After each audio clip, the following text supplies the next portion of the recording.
We like to show you step by step how easy it is to install your turbo kit basically in the garage of your house. So we have one of our customers' cars here. This is Pigtails, and it's had an engine transplant, and now we're going to install a turbo. So what's the first thing you should do? Well, first thing you should do is raise the car from the front.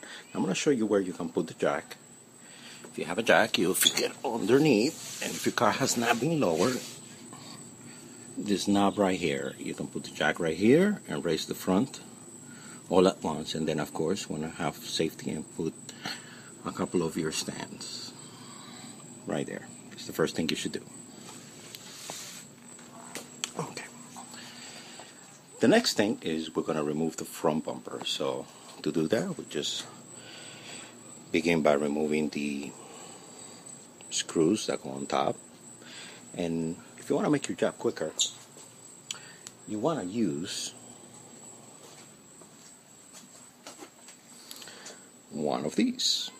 Of course, it's a driver, and you want to have, of course, the appropriate cups. One of the things that I like to do is I have one of these bins that I got from Home Depot, and I use the lid to basically let a round place on top of the engine to keep everything nearby. It just saves time.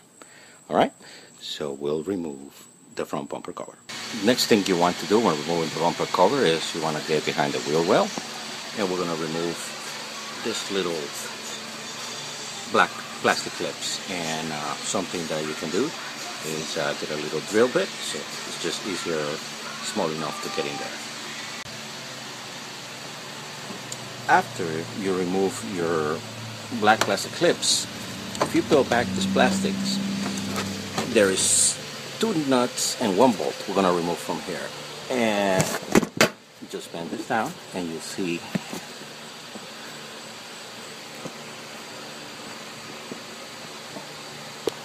the nuts right up there. Okay, now remove 1 and 2, and the bolt, if we pull back out, is just right here at the beginning of the fender. So to do that, it's very nice if you have one of these. This is a 10mm, and of course the ratchets. Okay, so we'll do that. Okay, we'll remove the bolts and the 2 nuts up there. So the next thing we want to do is we want to make sure we unclip your fog lights, if you have fog lights in your car, and this little side marker light, which is up here. Just twist and comes right off. And we're done with this side, we'll do the other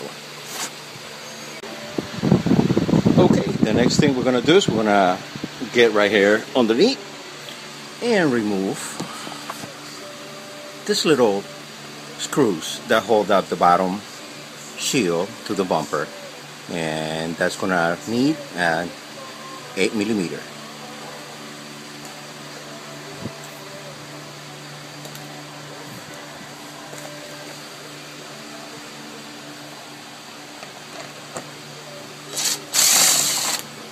They come right out. It's about 10 of those, so we'll remove those.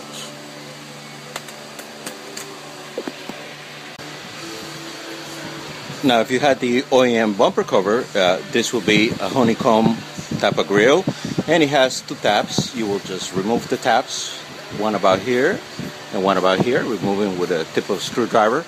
And in there is also a 10mm bolt that attaches actually to the bumper cover right behind. So you can just go ahead and remove that. And after you do that, bumper's ready to come off. So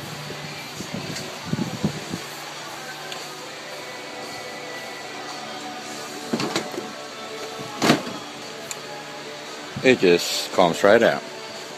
So just like that.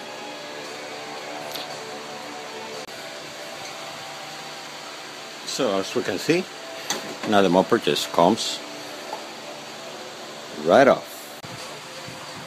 Okay, well, we removed the front bumper cover.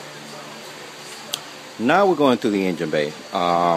This car obviously has a cold air intake, which we'll remove, and along with that we'll remove the bath cover breather which is hooked up to the throttle body.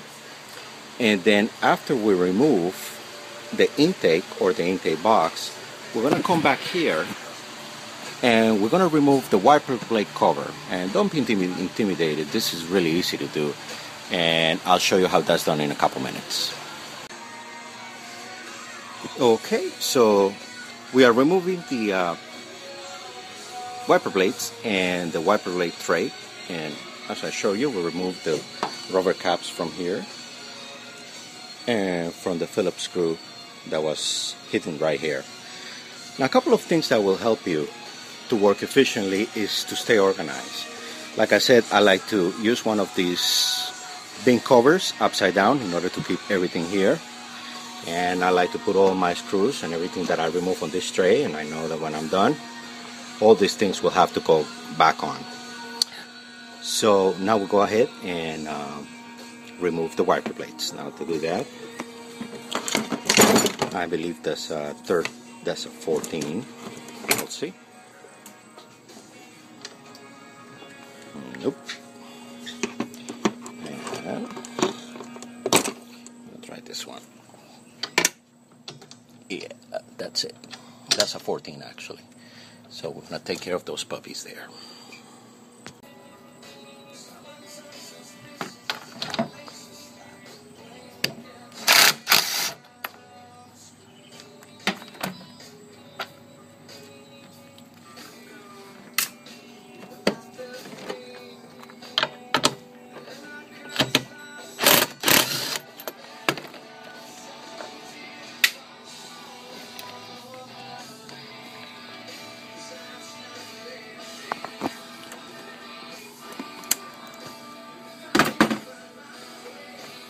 Now we're just going to change here to a screwdriver.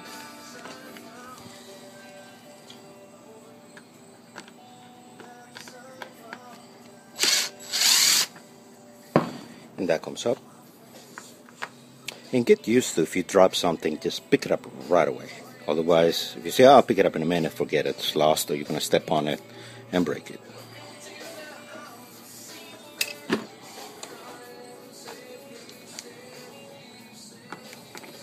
And again, one of the important things when you're working is make sure you're in the mood, basically. You're not hungry, you're not overly tired, you got time.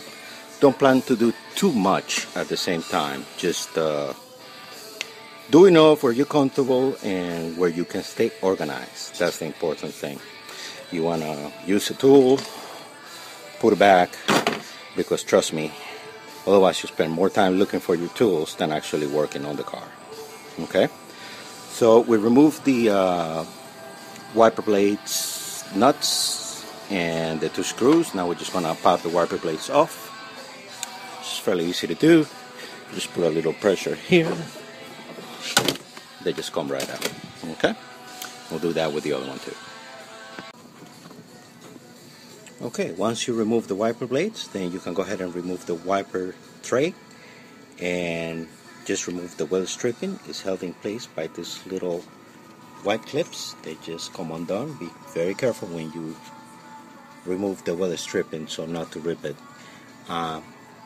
Once that comes off, then the tray just comes out, and underneath this you're gonna have the motor where the wiper blades are mounted, and they're basically mounted with two bolts that we've already removed, one here on this end and the other one on the other end, and then one more that holds the motor through the firewall right here. So you remove those, you unplug the harness, and it comes off. And the reason we're going through all this is because we want to be able to remove the access window, which we already have removed here. And it's held in place by about 5 or 6 screws here. And once you remove that, then you'll be able to get here to the back of the block where you find the EGR tube, which is that one right there. And that comes unbolted from the head and then will allow you to remove the intake manifold.